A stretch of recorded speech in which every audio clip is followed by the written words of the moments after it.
Thank you very much. I would just like to start off by saying one thing.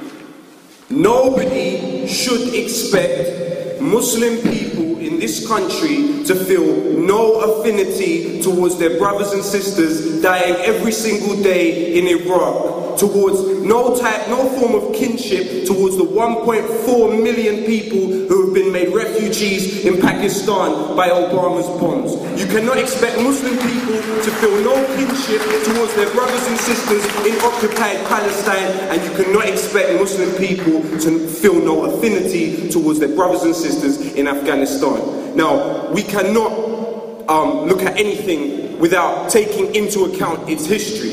This room has a history. This has a history. This microphone has a history. Just like this country has a history. Just like France has a history. Now, where were the two sources of extremely xenophobic comments coming from this week? In the form of Sarkozy in France and in the form of the Daily Express from Britain. Now, let us not forget that after the First World War, it was the British and the French who sliced up the Middle East and North Africa with no respect or empathy for the indigenous people of those lands. Now this what we are talking about today.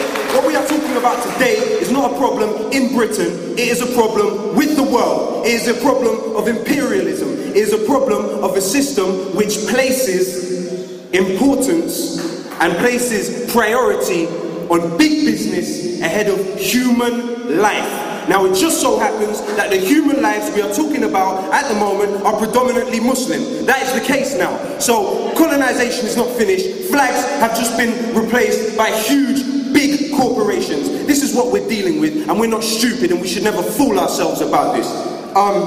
Okay, I'll be brief.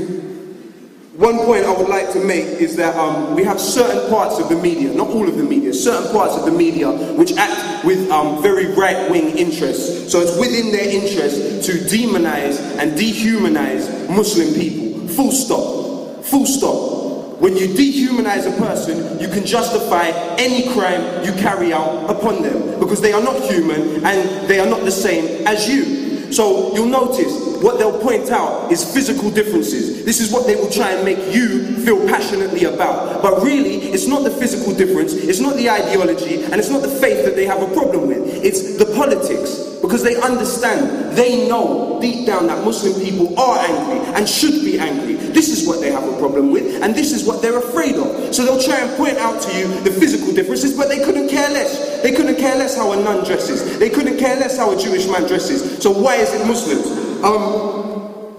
So basically this campaign of constant demonizing, who does this serve? What does this serve to do? Well, this serves to justify, encourage, what is essentially an abhorrent foreign policy, right?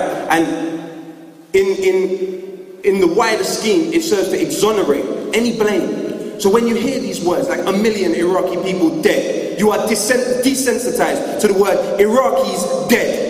You are desensitized to these words because it's almost part of everyday life. On Wednesday, the 24th of June, 80 Iraqi people died. On Thursday, the 25th of June, one very, very, very talented American musician died, okay? We are seeing a much bigger outpouring of grief for this one human being than for 80 human beings in one day. In one day! So, basically, that's pretty much it. The point I want to make, most importantly, is we must realize that a life is a life. A life is a life, and a human being is a human being. And the same value must be attached to all human life. And once that happens, then equality can become reality, and we can all live in peace and harmony how we should. Thank you very much.